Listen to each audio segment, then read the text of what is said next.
scary animal attacks. Today's episode takes us to the tropical paradise on the northernmost tip of Australia, Cape York. To the northwest is the Arafura Sea, and the Coral Sea is to the northeast. Cape York sits on the point of land that separates the nations of Australia and Papua New Guinea. The area consists of lowland plains periodically flooded by the meandering rivers lazily rolling their way toward the seas. Much of the land is used as prime cattle country, even though it is Australia's largest untouched wilderness area. The most common trees are acacia and eucalyptus trees, but the subtropical foliage fades into grasslands not far from the coast. Amongst the trees you may see sugar gliders and tree possums. Bounding along the ground are wallabies and platypuses bob along the creeks.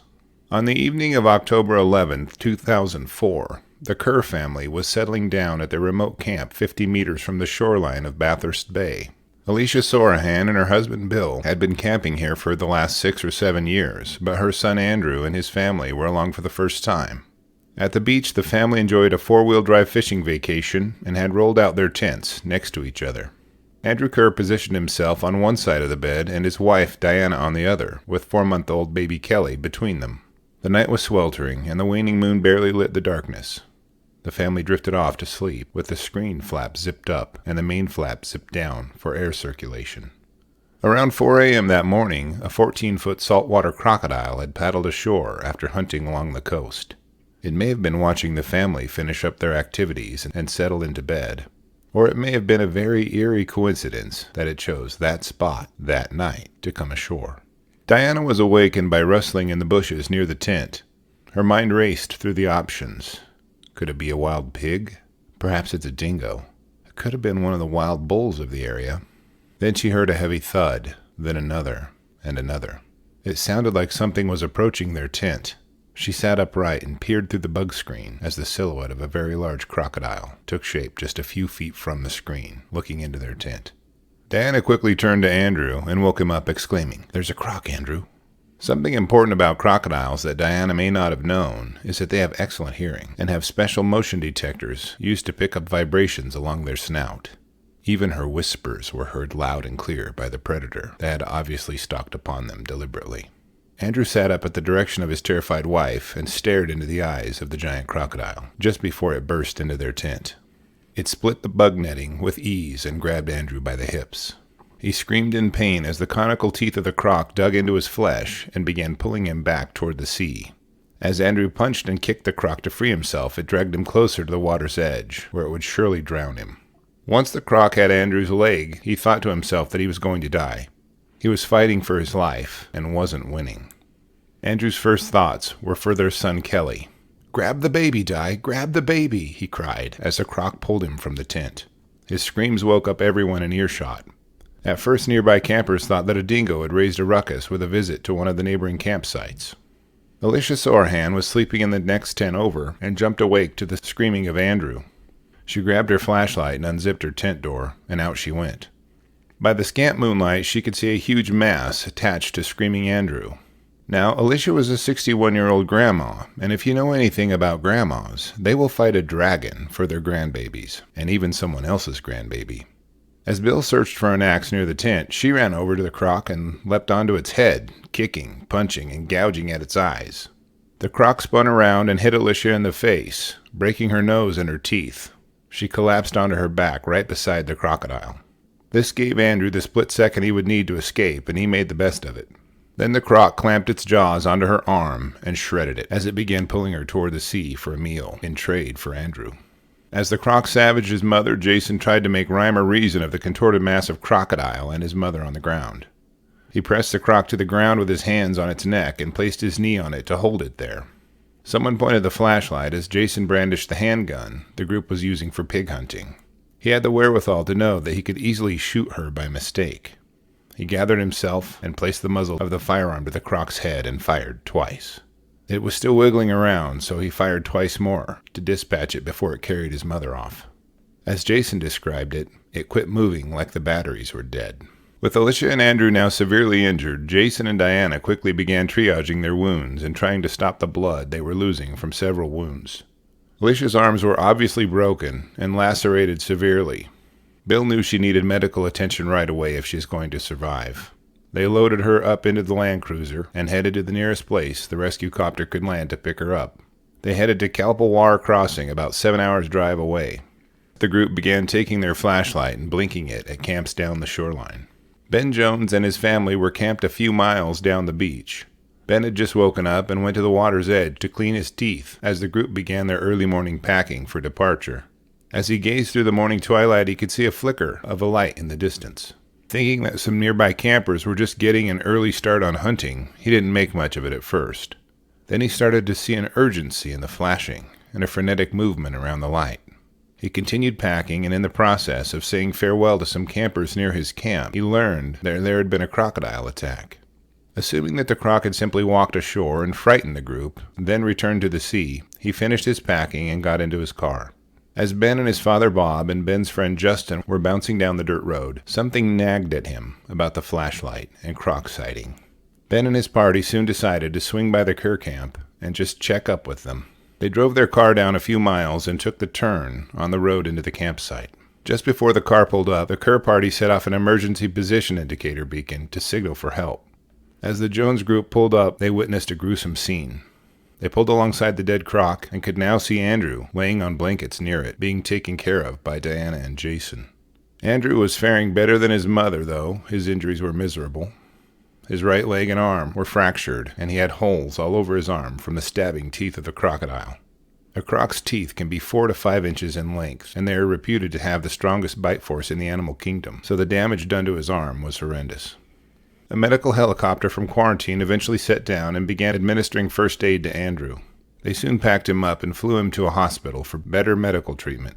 While in the hospital, both Andrew and Alicia were given antibiotics to ward off the numerous infections known to be present in croc mouths.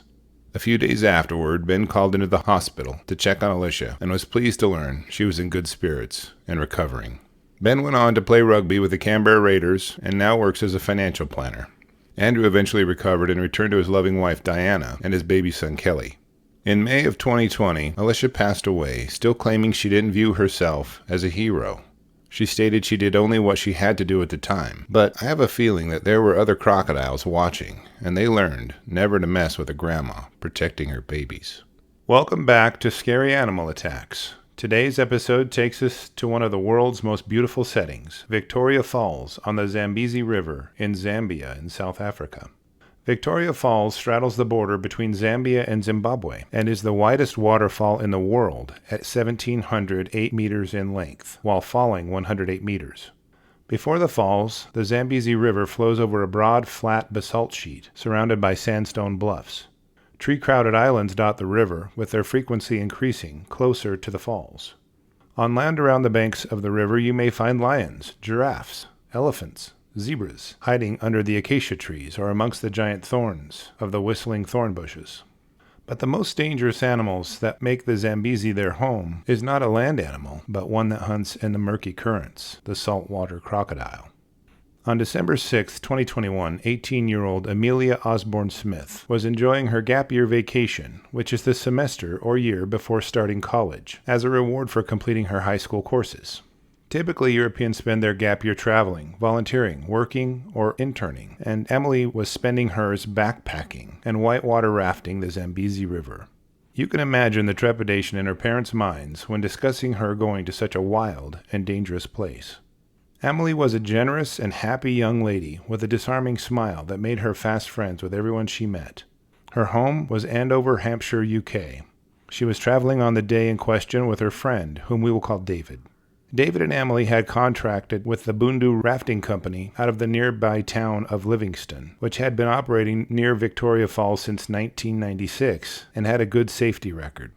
The stretch of the river after the falls is an amazing mix of exhilarating rapids interspersed with wide, flat sections of the river that allow rafters to bask in the sun, swim, and play.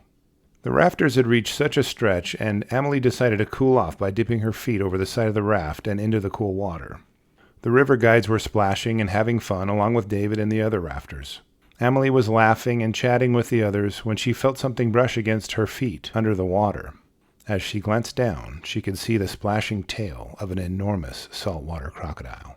Before she had any time to react, she felt an enormous burst of speed and then the cool water surrounding her. The croc sunk its teeth into her lower right leg, just above her ankle, and held it fast. He was pulling her deeper into the river with each second that passed. Her lungs ached for fresh air as the seconds crept by while she was underwater. As she splashed a few feet from the raft, everyone in the boat rushed to her aid. David jumped into the water and began punching the croc in the nose repeatedly. The guide also attacked the crocodile and worked as a distraction. Amelie's female friend grabbed her by the life jacket and refused to let her go, tugging against the submerged predator. As the rafters teamed up on the croc, the struggle began to wear the reptile down. After only a few seconds, it released Amelie's leg and disappeared into the froth of the river. Her friends pulled her aboard the raft and were horrified by the condition of her leg. They immediately navigated to the shore and laid her near a small boulder.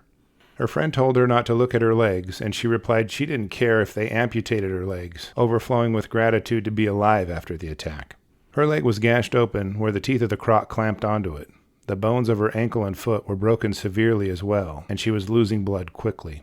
Her right hip was also pulled out of socket by the force of the croc jerking her off the raft. Initially, the rafters could not get a cell signal on their phones, so the rafting company called for emergency professionals and administered first aid as best they could while waiting. Amelie was flown by helicopter, after waiting 45 minutes, to the hospital in Lusaka, a few hundred miles away. For several days, medical professionals watched closely for any sign of infection to appear, as they may have to amputate a portion or all of her leg if it developed. COVID travel restrictions at the time in Zambia restricted her from leaving the country, but she eventually was flown to the UK and received treatment from specialists there.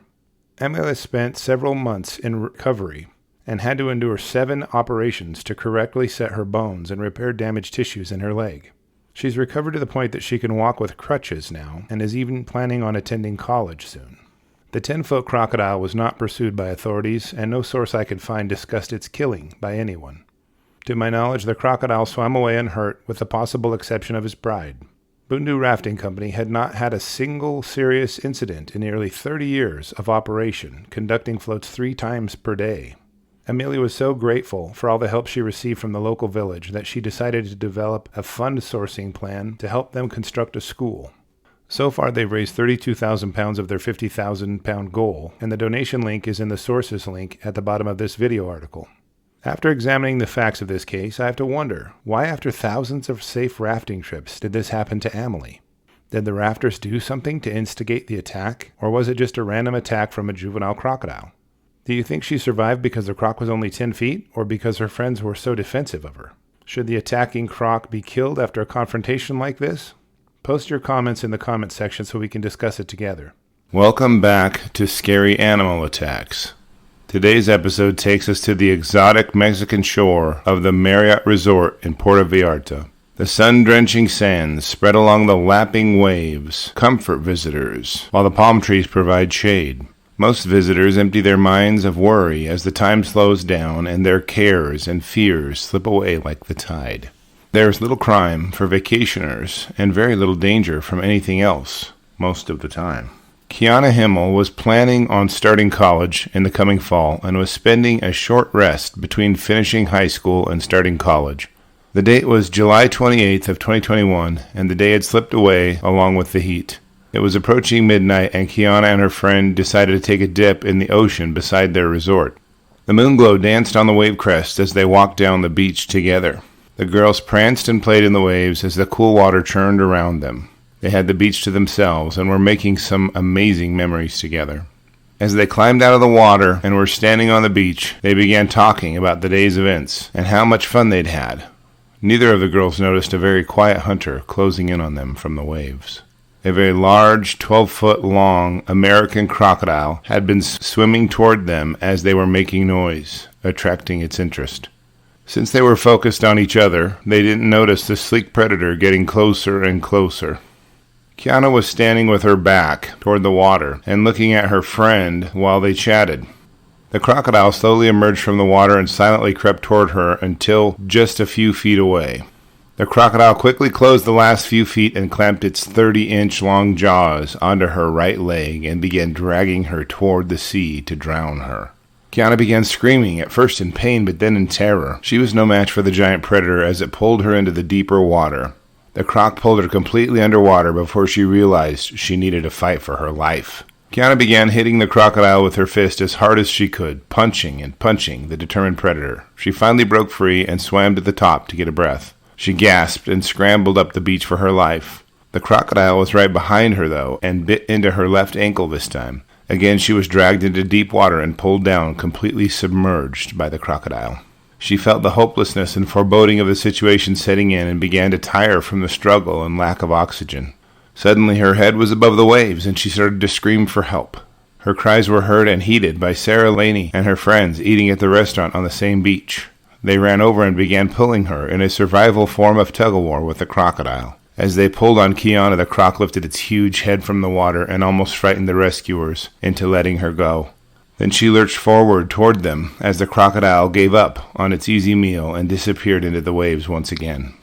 The rescuers pulled Kiana farther up the shore and called for medical assistance. Kiana was crying and demanding to get her an ambulance over and over and over. Both of her legs were deeply gashed and bruised. She was terrified, but she was alive. She begged her comforters to let her use a phone, and they obliged. She called her mother, who immediately hopped a plane to be with her daughter. Kiana suffered tremendous muscle and tissue damage due to the trauma and resulting bacterial infections.